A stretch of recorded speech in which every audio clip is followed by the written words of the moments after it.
his fans are possessive and obsessive, and you know that the scrutiny will be extraordinary, which is why I got very frightened and thought, you know, I can't,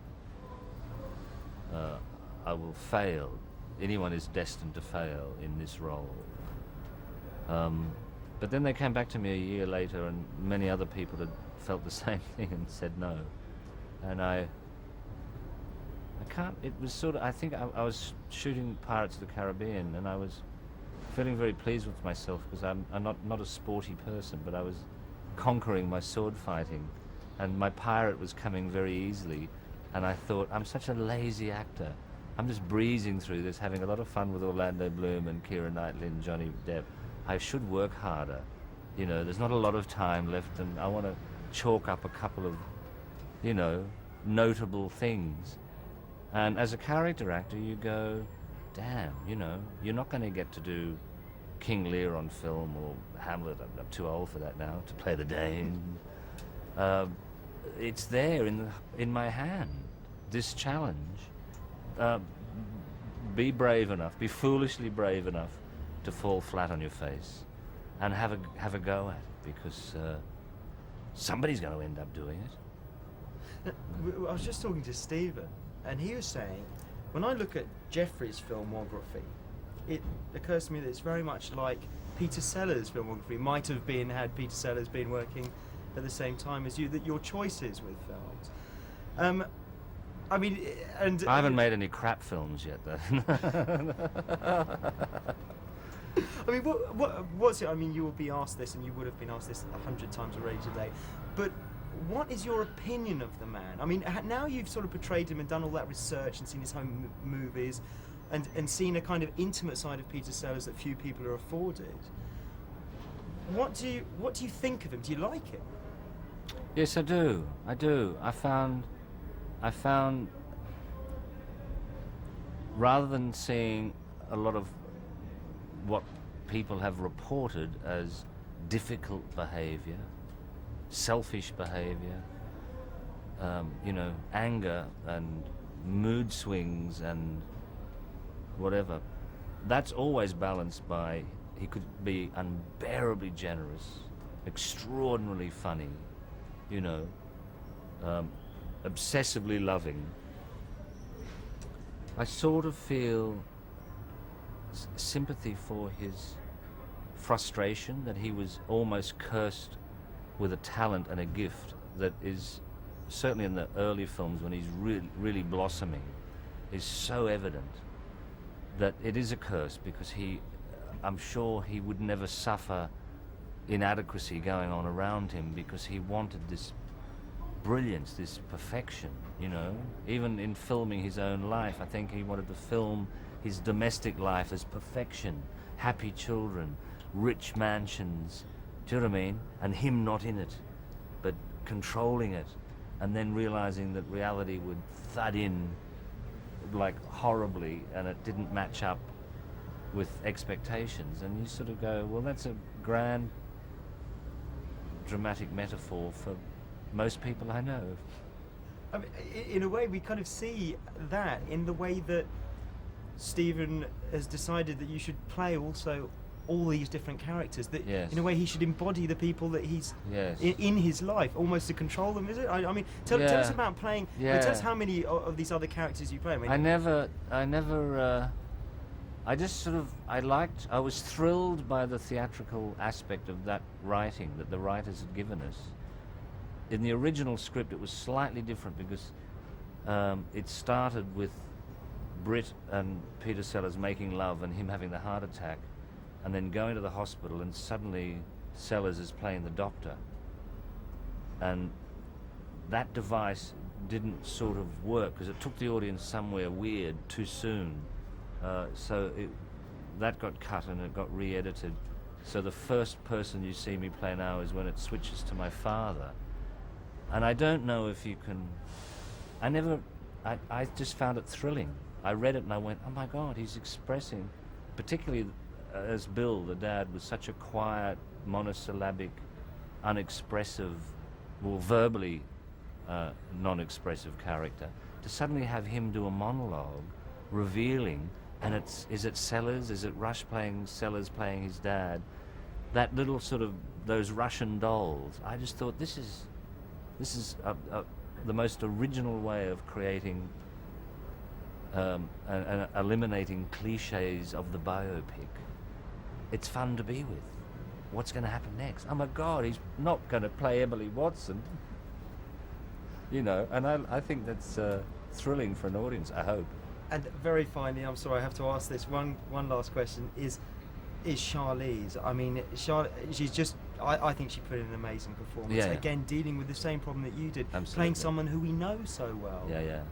I was dazzled. I mean, you know, subsequently, I watched her on the monitor when we were filming one of the scenes in the Dorchester. Charlize is a forthright, eloquent, articulate, very lovable, very ripe woman of 28. To play 21 is a big acting challenge. Do you know what I mean? When you know what her natural temperament is like. And I watched her on the monitor one day, just running across the room to put on the music when they're in the suite, and I went, you're a really good actor. Like, you are running like a young girl from Sweden. And then, of course, since then I've seen Monster, and I went, no, she's a great actress. You know, I've never seen anyone transform from such beauty, you know. And what I do in this film is, you know, I beauty up and play Emily. It's called doing a Theron. We better cut there, I think. You ready to go? We happy? So, Charlize, the real basics, as I say. Tell us who you play in The Life and Death of Peter Sellers.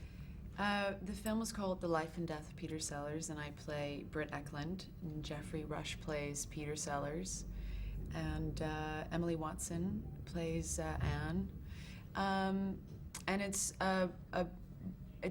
based on a lot of biographical information, little tidbits from everywhere. I think, and any time that you try and tell a true story on anyone, you become a scavenger and just try and find as much information as you possibly can in order to tell the story. So this screenplay came from a lot of resources and materials.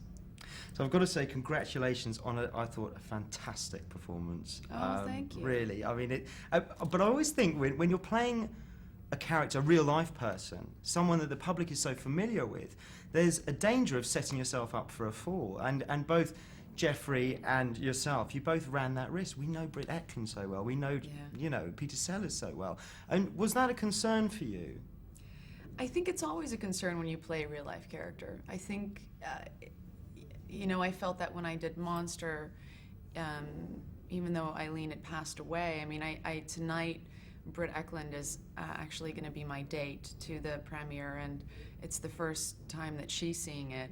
So it's nerve-wracking. I think, you know, if somebody was to make a film on my life, I would be extremely nervous to see it. And, you know, I think you run a risk no matter what, whether you're playing a character or you're playing a real-life character.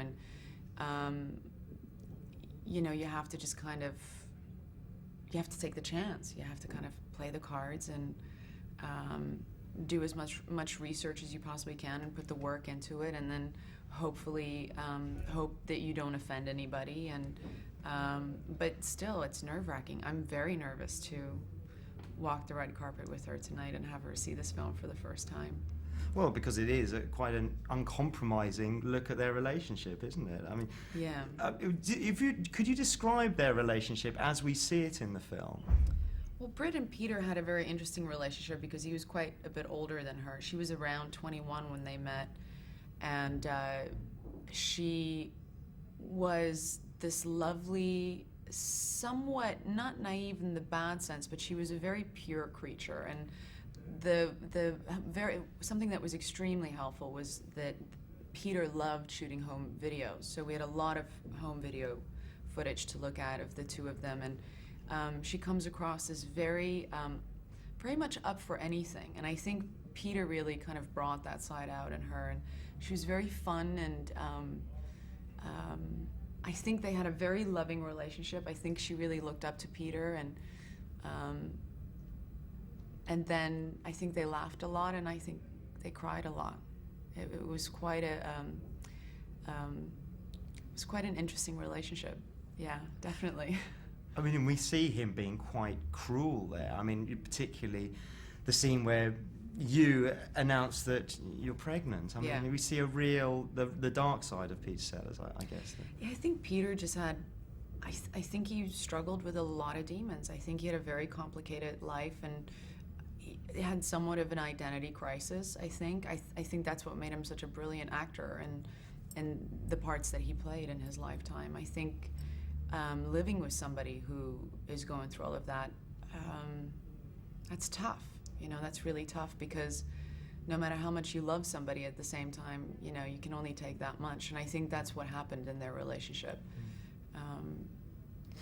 Just a word about Geoffrey's performance, which again I thought was just incredible. There were moments where you forget that it's Geoffrey Rush and you think you're watching Peter Sellers. Obviously, when he's recreating a lot of those famous film scenes as well. What was Geoffrey like to work with? And now you've seen the finished film. Yeah. What's your opinion of his performance? Geoffrey Rush is exquisite in this film. I mean, to me, he was hugely why I wanted to do this film, was because of him.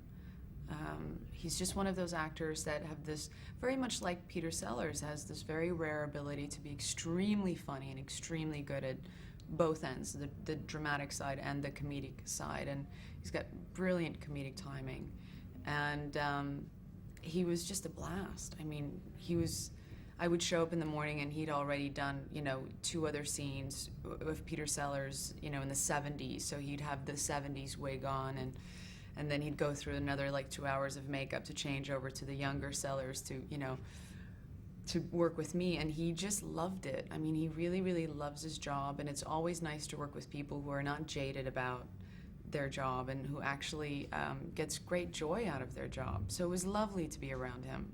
I've never laughed so much. I mean, he's just hilarious. But he's so brilliant in this movie. He's just, I agree with you, he's sometimes unrecognizable. And with that, I'm afraid my time's up, but thank you very much and good luck tonight. Thank you.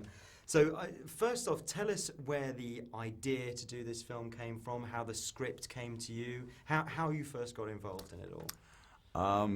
Freddie DeMann, who's been known in the past for being, you know, manager of Madonna and Michael Jackson and stuff, he decided years ago he wanted to make a film about Peter Sellers, and he bought the rights of one book so he could make a film. But there are millions of books on Sellers, and I grew up in England most of my life, and you know, I'm born in '58, so you grew up with Sellers. You know, 60s and 70s are all Beatles and Sellers, you know, and that's what it's all about. And so when I heard, I was on a beach in Byron Bay in Australia about 3 years ago, and I was reading another book, and I bumped into someone who said they heard someone was making a film about Sellers. So when I got back to LA, I checked and found out HBO wanted to do a film about it, and they'd hired some writers who had this great idea. So we got together, and they're really super bright guys. You've seen the film. I mean, the script is so clever. It's obviously changed over the last couple of years, but the idea is so brilliant of how to portray them. And they're Americans too, which is bizarre because it feels very English. Do you know what I mean? Oh, The yeah, style of Sellers feels like it's written from a British point of view, and the dialogue is very, you know, we changed some words, but the dialogue is very British. It feels very 60s and 70s and witty. And it's interesting to me about it is, you know, I get to make a film sort of about my own experiences growing up with him at that time and trying to see the world through his eyes.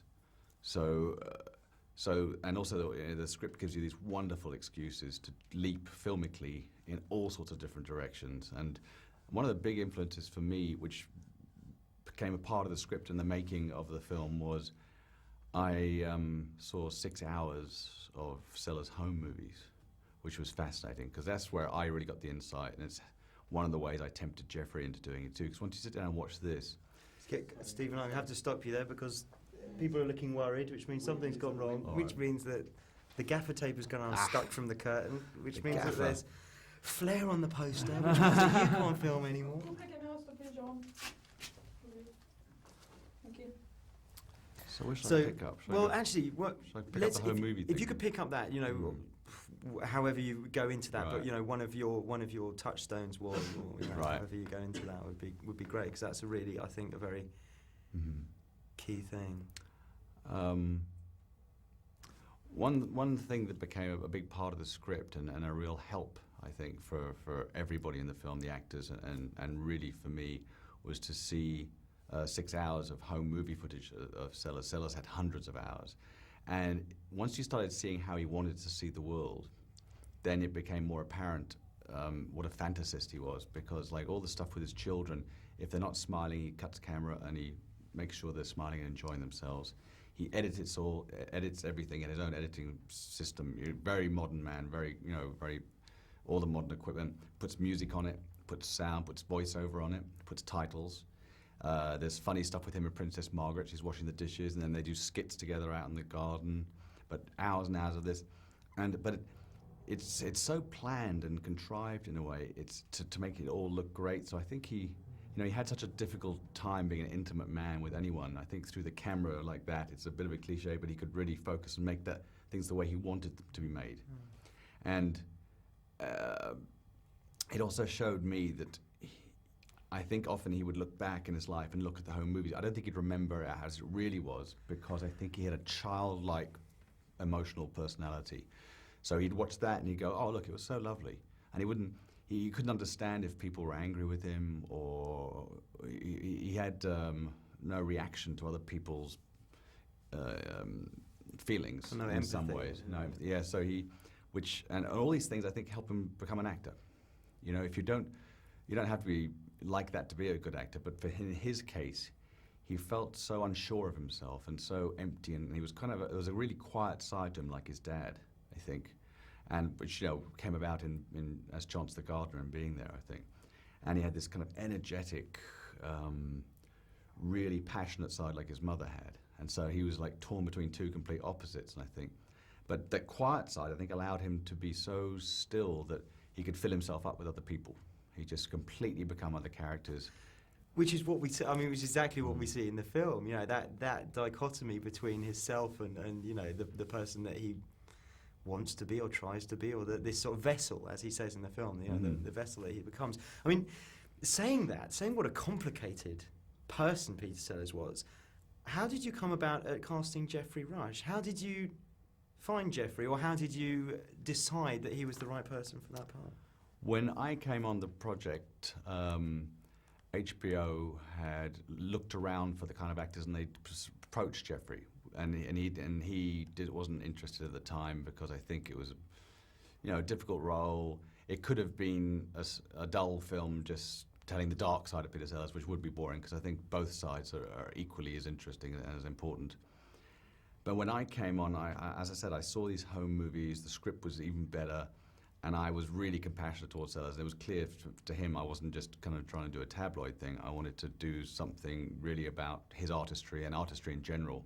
But the home movies again swung him over, because he would watch the home movies and he realized that I was going to try and see the film through Sellers' eyes, or through his imagination, which is a fun device.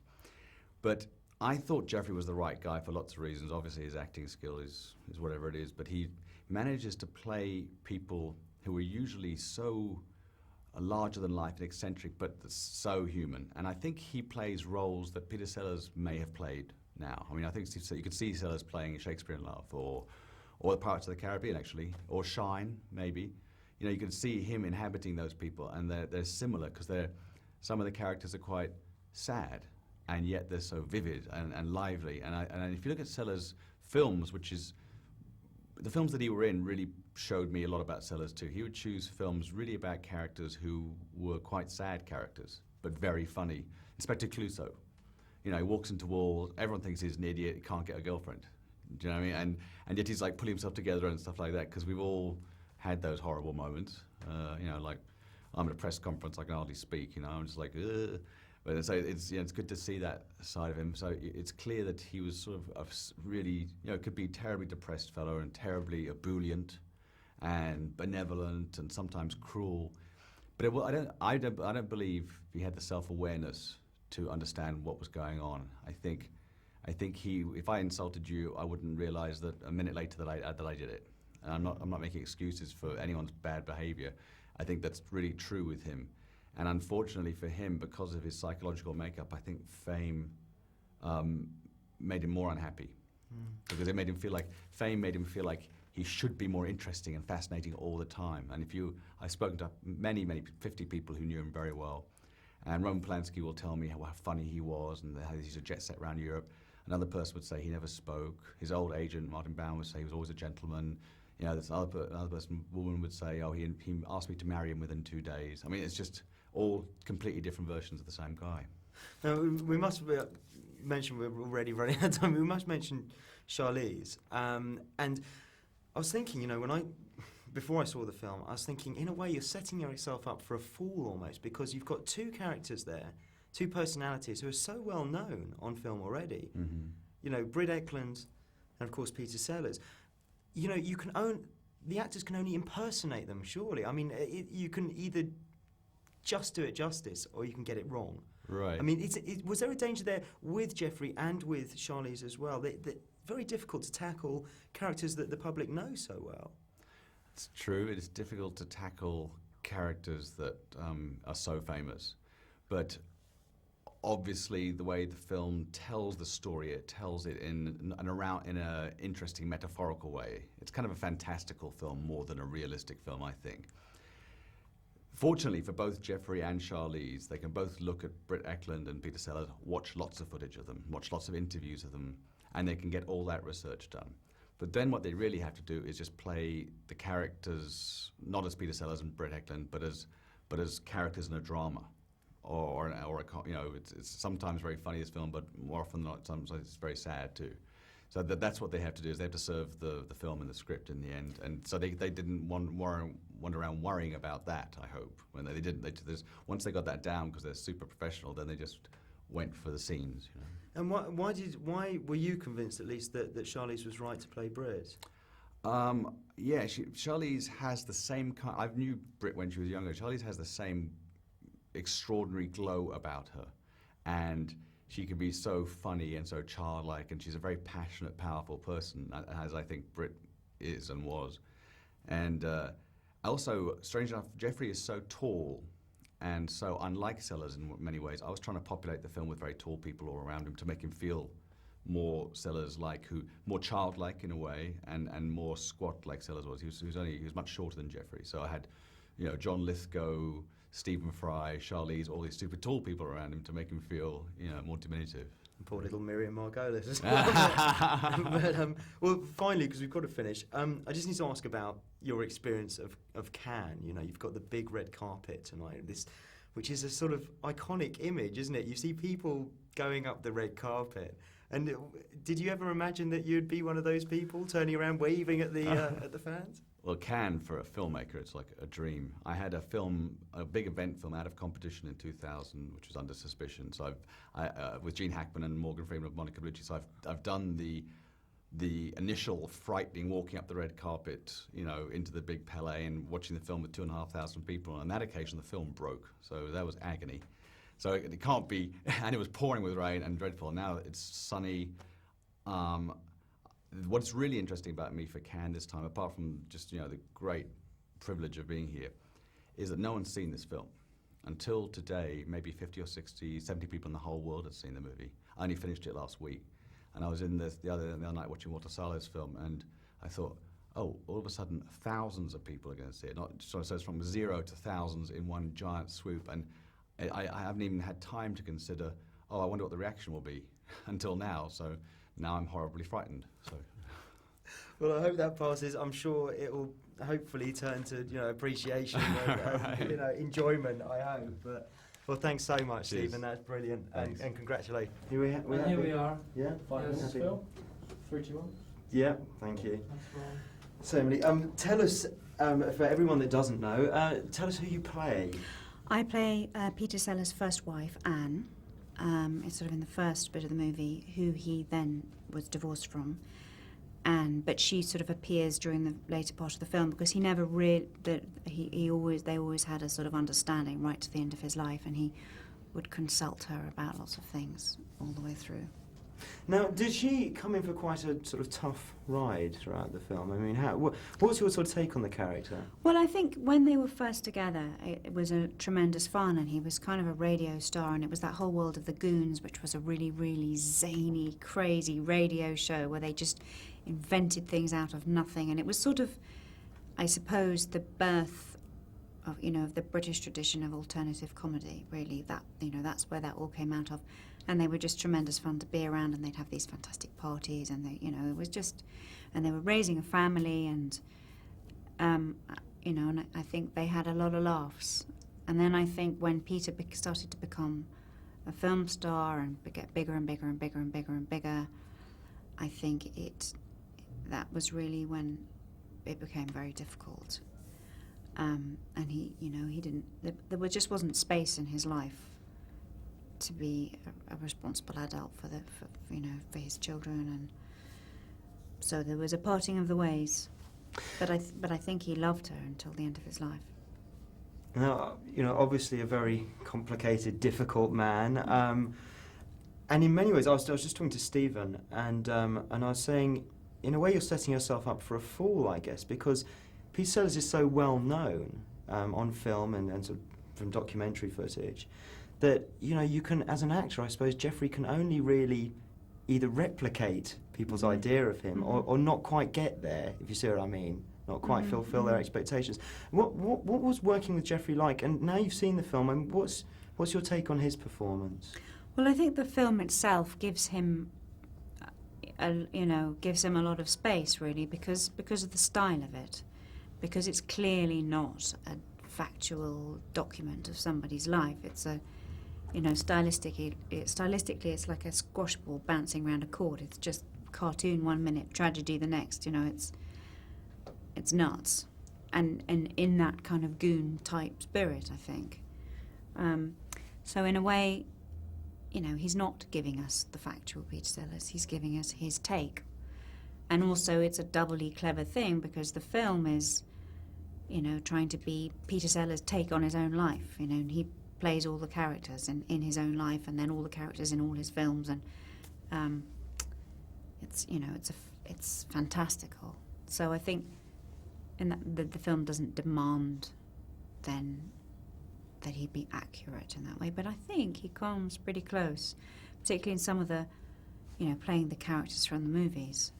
You really do a bit of a double take. I was saying that to Stephen, actually. There was once or twice, there's Dr. Strangelove and Clouseau, that I actually thought, if I didn't know better, then I was watching Peter Sellers, for moments. But when it was just a script, I mean, Stephen is a bit of a coup for him, really, because he's got together an amazing cast. I mean, all of these sort of characters, the John Lithgows, the Miriam Margolises, Charlize, everyone. I mean, he's got together this, of course, you, these fantastic casts. I mean, why did you want to get involved, and what was it? I mean, did you know who else was playing in the film when you came on board? Yes, I did. Well, Geoffrey has been pursuing me for a while to do something with him, and he wrote to me, and I'd been doing a play in New York, and it had been a freezing cold winter, and I was thinking I'll just go home, and then I want to do a film, or I want to do something big and really get my teeth into something, and I thought, well, it'll be a supporting role, and I'm not interested. And then Geoffrey, was very persistent, and then I read it, and I thought, right, this is something different. This is not what I was expecting. It's really a kind of rock and roll ride. Having said that, my part of the film is the most sort of straight, domestic, based in reality part. So when I actually saw the film, I was really sort of amazed by the liberties that Stephen has taken with tone and texture and genre and God knows, we're sort of, it's a whistle-stop tour. And what I think is lovely, that it occasionally just things fall through the cracks that are really sad and touching and strange, and Yeah, it is. I mean, a remarkably, at times bleak film, really. Yeah. Well, I'm running out of time, but I must ask about being here in Cannes. And tonight you've got that what must be quite a nerve-wracking walk up the red carpet. It I mean, is. Tell us about that. I mean, it's something you've done before, isn't it? Yeah, And I mean, yeah. what's that like, walking up Well, there? it's really, I find it kind of thrilling in a way, because, I mean, the whole press thing is crazy and, you know, that's all nuts.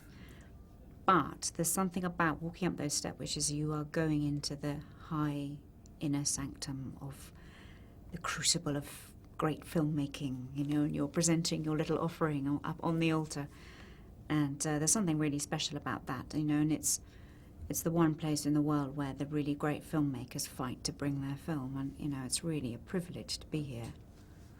Well, I'm sure it will go down very well, and I hope you enjoy your evening. Thank you very much. Thank you. Emily.